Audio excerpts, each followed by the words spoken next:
Mukaweefube w'okudduukirira abantu abaakosebwa omudumu gw'amafuta mu disitulikiti y'e Kikuube ne Hoima abali ku ddimu ly'okusima amafuta aba CNOOC Uganda Limited baliko enteekateeka y'okutendeka abantu b'eno ennima ey'omulembe okusobola okwongera ku nnyingiza yaabwe.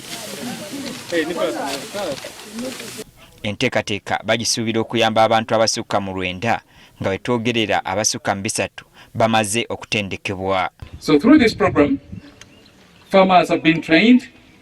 Farmers took part in this program right from the initiation, from the preparation of the seed bed through to... They have taught us that if you look after the millet very well, you can also get like 3 tons in one acre. And even if you plant very well millet, even you can get even 4 tons in 1 acre. So for sure, for me, you have improved us.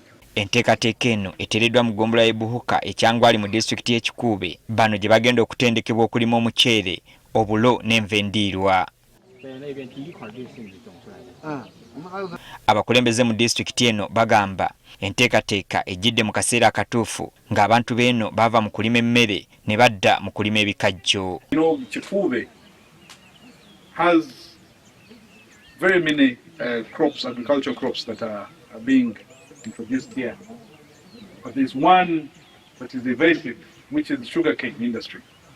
But it is taking on so many people who are joining it to become out growers. Ate Abasima amafuta abaleese enteekateeka eno bagamba akatale k'emmere gye bagamba bano okulima weekali. And that's why we work with these oil companies to make sure there are programs like this, not just to restore your livelihoods, but to improve.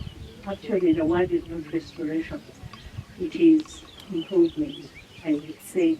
Yowa Minisitule y'ebyobulimi Peter Muyimbo agamba kyakuyambako ku bantu b'eno okwongera emmere mu maka. So we contribute to improving their production, productivity and profitability of those commodities. Abasino bagamba ensigo gye baleese yambala era ng'ejjiddwa mu mawanga ag'enjawulo. When local farmers first saw the seedlings growing in neat rows, many said, "We never believed rice could grow here.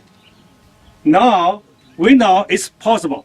Kati abatuuze b'eno kye kiseera okwettanira ennima ey'omulembe oluvannyuma lw'okufuna ababakwatirako okusobola okweyimirizaawo.